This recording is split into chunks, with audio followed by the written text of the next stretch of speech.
Jadi tubuh kita menginginkan makanan yang masuk itu bukan satu macam, ya, tapi beragam makanan. Kemudian kita lihat juga warna-warni dari makanan itu. Nah, kalau kita lihat uh, ada penelitian selama 20 tahun di Blue Zone area, 5 area di dunia yang ternyata usianya panjang-panjang, penyakit tidak menular atau penyakit kronisnya rendah, tingkat stresnya rendah, ternyata mereka menganut diet Mediterranean. Maaf kurang D-nya ya.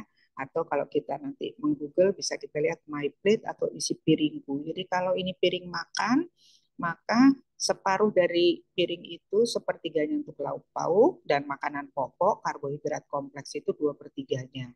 Nah kita lihat yang separuhnya lagi. Isinya semua warna-warni serat.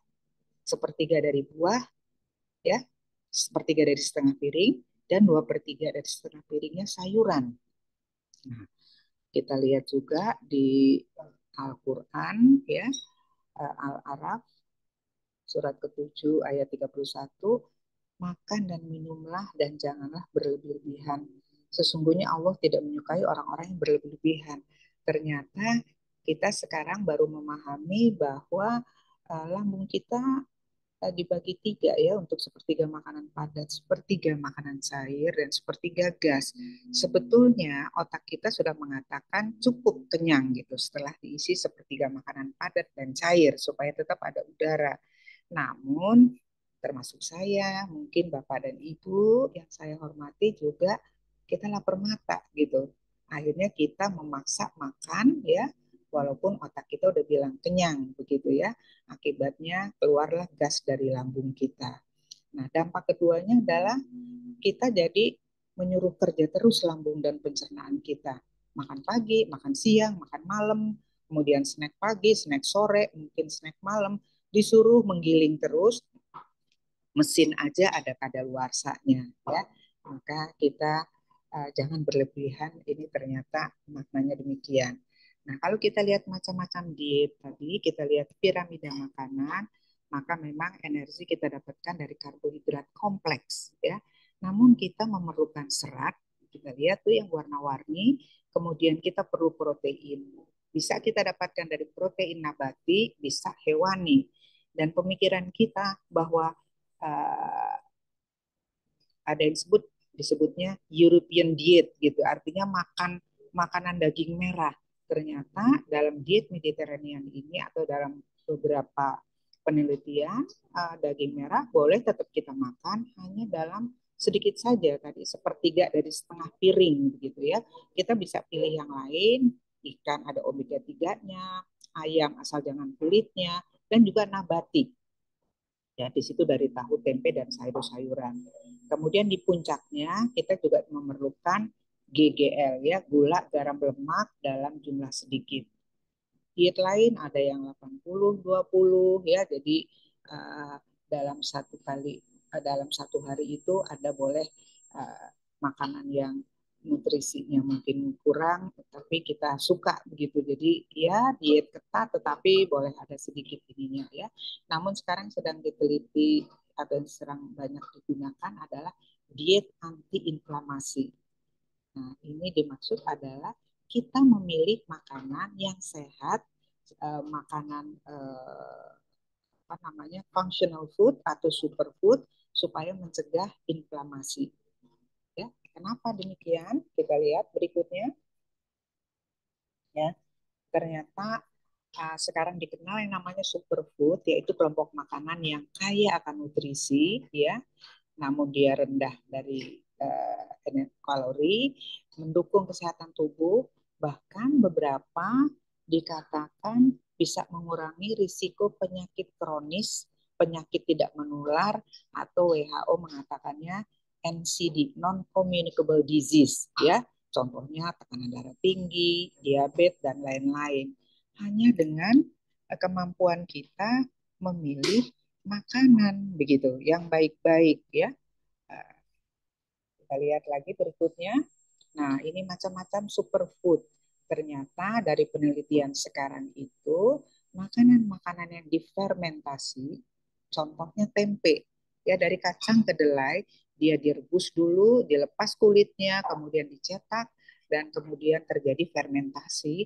Ternyata merupakan makanan superfood, termasuk di sini daun kelor ya, yang banyak disampaikan di dalam MBG, makanan bergizi gratis yang sekarang diberikan oleh Bapak Presiden kita ya, walaupun banyak pro and kontranya, namun demikian memang daun kelor itu banyak diteliti, ada profesor yang meneliti dengan detail. Nah, yang ingin saya sampaikan di sini tempe ya, ini tentu sangat baik sekali ya, namun juga cara mengolahnya ya, jangan digoreng terlalu kering ya karena akan merusak komposisinya. Nah, makanan berfermentasi ini ternyata sangat disukai oleh mikrobiota usus ya. Nah, saya pun akhirnya baru mempelajari kenapa orang-orang Jepang, orang Korea, kita lihat kalau di film-film, di drakor ya, makannya mie panas-panas, tapi kok sehat ya.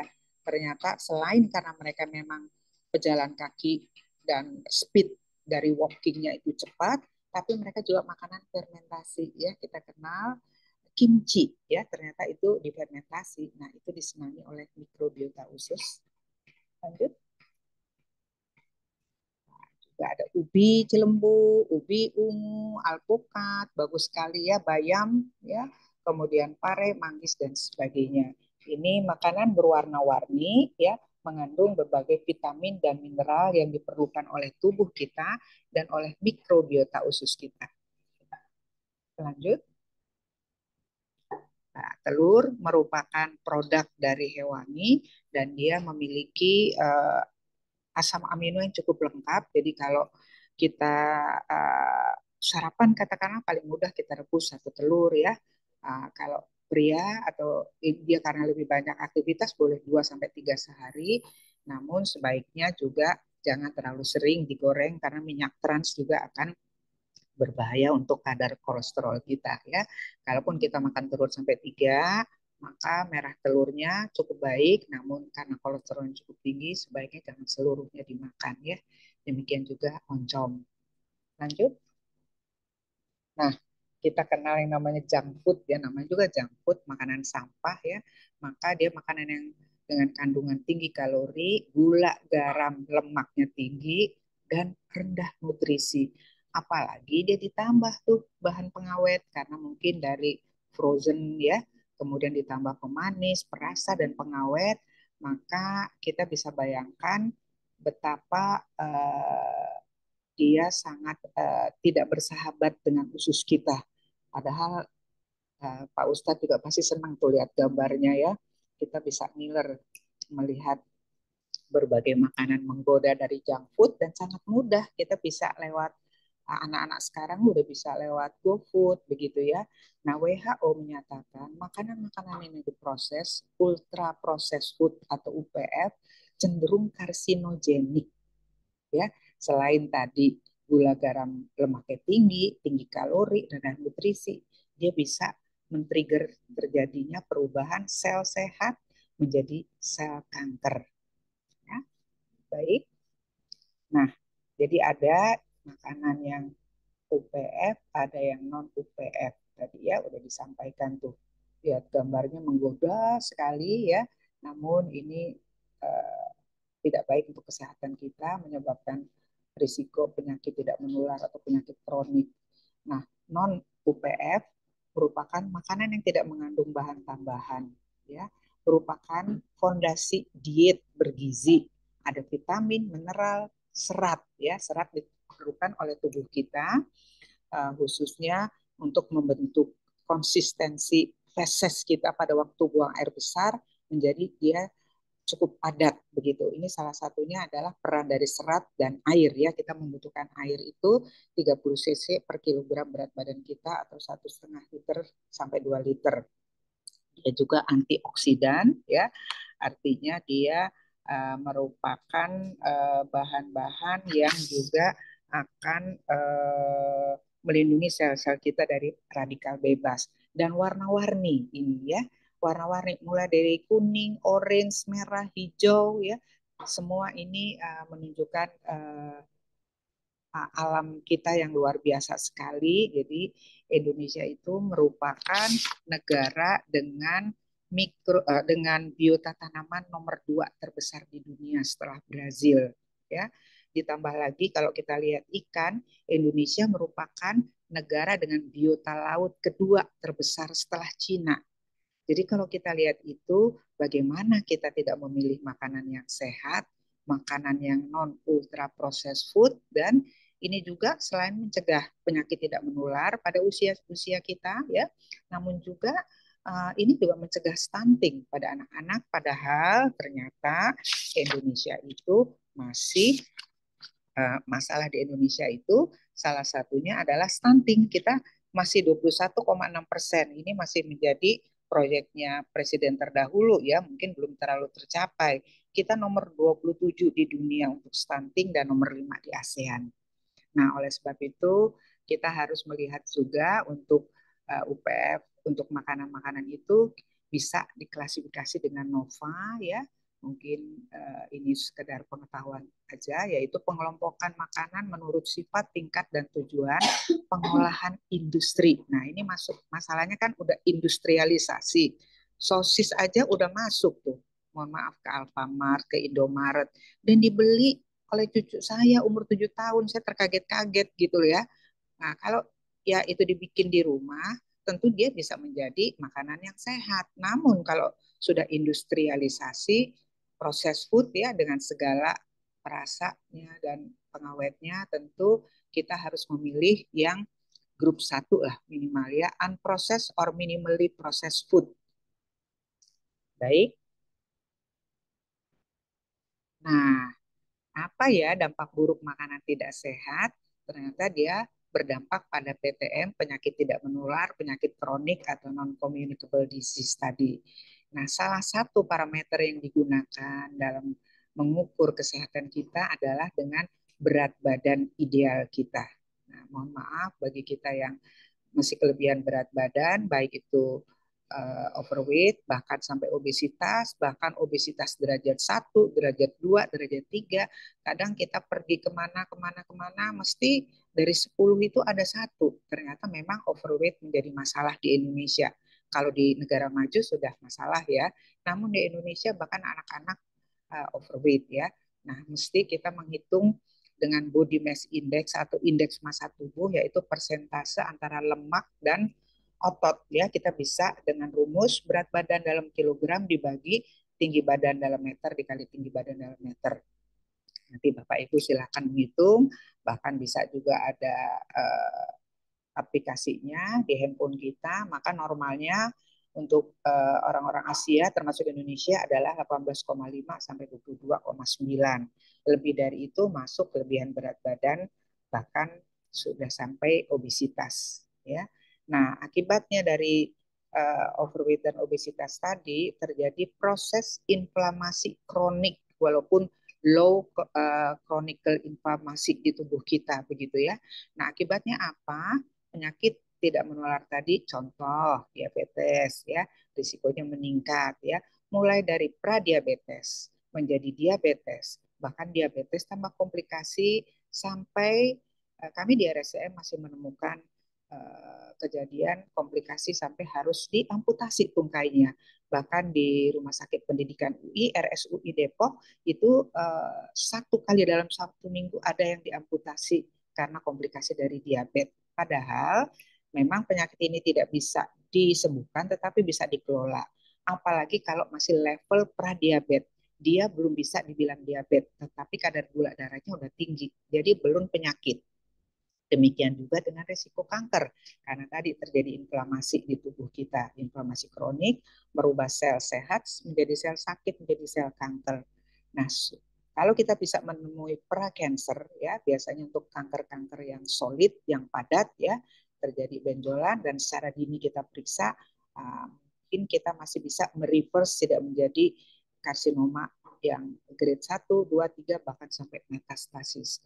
Tekanan darah tinggi ini juga dari data Riskesdas, Riset Kesehatan Dasar 2018 dari Kemenkes, hipertensi meningkat. Bahkan teman-teman kita yang barangkali masuk kelompok usia lapangan kerja di desa sudah lumayan cukup ada kenaikan tekanan darah tinggi. Padahal kita tahu ini dulu ada di orang-orang tua. Nah, kalau kita bisa menemukan prahipertensi, artinya tekanan darahnya udah lebih tinggi dari tekanan darah normal, tetapi belum bisa dikatakan hipertensi, bahkan derajat 1, 2, 3, maka ini adalah window of opportunity, ya, termasuk precancer, pradiabetes.